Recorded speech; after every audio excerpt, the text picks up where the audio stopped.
Capítulo 13. A multidão aproximava-se da guarnição romana, perto do mercado e da residência do centurião. Vizinha a ela, quando Tabita viu Lúcio vindo pela rua na direção deles. Ele impressionava muito, com seu uniforme oficial, a túnica branca curta, os calçados de couro preto e a armadura de metal polido. Ela sabia que os judeus não deviam admirar os romanos, mas para uma garota como Tabita, o centurião era, na verdade, um homem bonito. Muito obrigado por virem à minha casa hoje.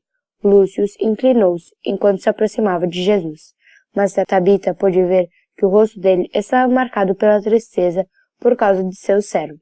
Não é necessário, Senhor, que venha até aqui, acrescentou ele, humildemente. Para o seu povo sou apenas um gentil. Sei que nossos mundos são muito diferentes.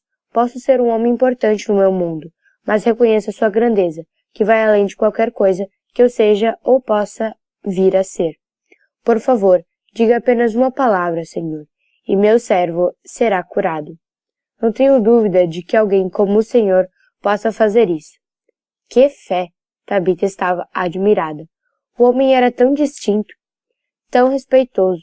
Como centurião romano, tinha autoridade sobre todos em Cafarnaum. Sobre seus soldados, sobre os chefes da sinagoga, sobre homens como Jairo em sua casa. Mesmo assim, era humilde, admitindo que Jesus era maior do que todos eles. E Tabita sabia que isso era verdade. Todos devem saber que isso é verdade, a esta altura, pensou ela.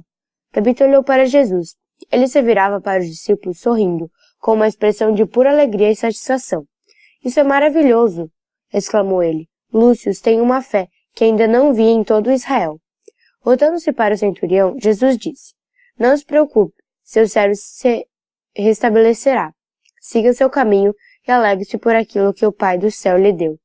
Tabita admirou-se diante da confiança das palavras de Jesus. Ela observou o centurião voltando pelo meio da multidão e não teve dúvida de que ao chegar à sua casa, ele encontraria o servo curado, como Jesus dissera. O rabi havia operado um milagre outra vez. Era capaz até de curar pessoas que ele não via ou tocava. Isso era glorioso. Jesus olhou para Obed e os outros anciões da sinagoga e falou em tom sério.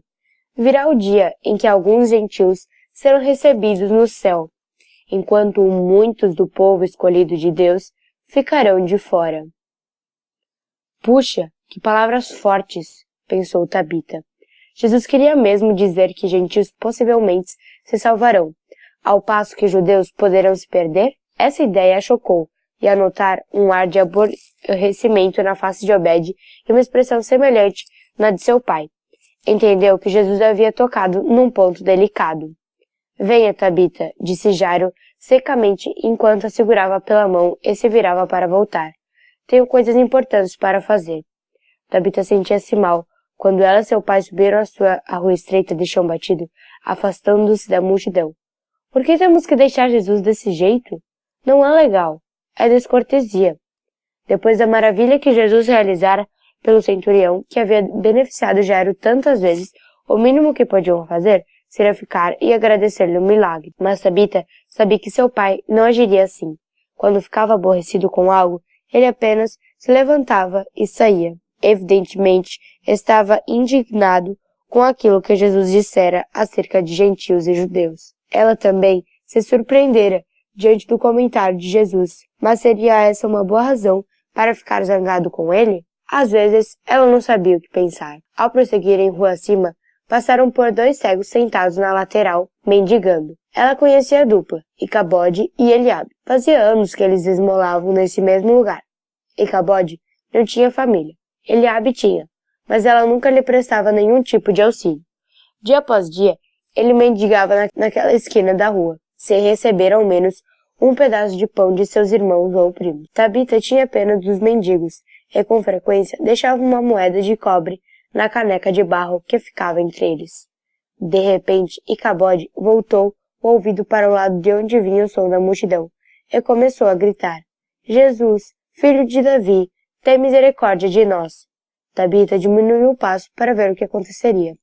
Como sabia Icabode que Jesus se aproximava? Ah, pai, Tabita virou-se para ele com os olhos suplicantes. Eu quero ver o que Jesus vai fazer. Talvez ele cure esses 2 cegos. Posso ficar, por favor? Qual é a vantagem? Disse Jairo com impaciência. Se você viu uma cura, já viu todas. Ah, pai, não é verdade. Tabita protestou. Todos os milagres que Jesus realizar foram diferentes. O endemoniado na sinagoga, o homem que foi baixado pelo teto, a mão atrofiada de Jacó, todos foram diferentes, pai. Foram mesmo, pelo menos, a meu ver. Os olhos de Tabita brilhavam como uma luz incomum. Então, se você precisa ver, tudo bem. Jairo quis ser tolerante com os desejos de sua filha, mas era óbvio que ainda estava zangado com o que Jesus dissera momentos antes sobre os gentios. Preciso voltar para casa, acrescentou ele por fim. Não vai ficar aqui a tarde toda. Você tem tarefas a cumprir para sua mãe, como sabe. Sim, pai. Tabita esticou, deu meu pai um rápido beijo e voltou a atenção aos 2 cegos outra vez. Tem misericórdia de nós, Jesus. Os 2 passaram a gritar, fazendo com que Tabita voltasse a atenção ao barulho crescente da multidão. Filho de Davi, tem misericórdia de nós. Jesus e a multidão vinham subindo a rua e Tabita ficou eufórica. Ela observou enquanto a multidão diminuía o passo e depois parava bem na frente dos 2 cegos. Tem misericórdia, e Cabode e Eliabe se puseram em pé, de modo desajeitado, e gritaram com mais força ainda, percebendo que Jesus estava perto. Jesus saiu do meio da multidão e pôs uma mão sobre a cabeça de cada cego. Vocês creem que posso fazer com que vejam outra vez? Sim, Senhor, disseram eles, quase sem fôlego. Jesus deslizou as mãos para baixo sobre os olhos deles, que assim seja feito, segundo sua fé. Num instante, Icabode começou a gritar, Estou vendo! Eliabe virou-se e agarrou Icabode. Eu também! Os 2 homens começaram a pular em círculos pela rua, com vibração na voz. Estamos vendo! Podemos ver! Jesus nos deu a visão! Hosana ao filho de Davi! Estamos vendo! Depois, pararam e se puseram de joelhos aos pés de Jesus. Muito obrigado, Jesus. As lágrimas rolavam pelo rosto deles. Éramos cegos, mas agora vemos. A multidão ficou perplexa diante da transformação dos 2 homens. Exclamações de admiração e reverência percorreram as ruas, até que todos rompessem em cânticos, louvando a Deus. Hosana, Hosana, Hosana ao Senhor. Embora Tabita tivesse visto Jesus operar milagres antes, ela não pôde deixar de maravilhar-se também diante do grande poder doador de vida em suas mãos. Jesus era verdadeiramente alguém com a incrível capacidade de curar, enviado do céu. Estamos vendo, e Cabode e Eliabe erguiam as mãos ao céu. A multidão se dividiu enquanto eles desciam pela rua. Eles pulavam e saltavam com muita alegria. Estamos vendo, estamos vendo. Tabita observou os 2 homens que continuavam descendo pela rua estreita, parando para falar com as pessoas ao longo do caminho. Mesmo àquela distância, ela podia ouvi-los falando em voz alta, gesticulando à medida que apontavam para a direção de onde haviam chegado. Em pouco tempo, mais pessoas começaram a subir a rua na direção de Jesus. A esses se uniam outros, que vinham das travessas e alamedas. Pessoas que nada sabiam do milagre, mas corriam com a multidão para participar do entusiasmo. Viam de toda parte, com passos decididos pela rua, e Tabita foi levada com eles. Os discípulos os viram se aproximando, mas nada puderam fazer. A multidão que chegava cercou Jesus, os discípulos e todos que com eles estavam rodeados por completo. Os discípulos temeram que Jesus fosse esmagado e formaram um círculo ao seu redor. Socorre-nos, Jesus! Clamou uma mulher empurrando um homem na direção dele, pelo meio da multidão. Os olhos do homem estavam vidrados e ele parecia um tanto insano, assim como Jorai, que havia sido curado na sinagoga, semanas antes. Ao ver o homem, a multidão recuou. Jesus se incomodou com a reação das pessoas, mas depois colocou a mão sobre aquele sofredor. Que queres que eu faça? Perguntou Jesus quando a multidão por fim se aquietou.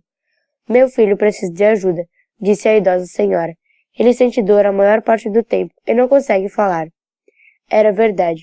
Enquanto a mulher falava, o pobre homem produzia sons de grunhidos, como se fosse algum animal. Já o levei à sinagoga, disse ela com tristeza, mas os anciões não puderam fazer nada por ele.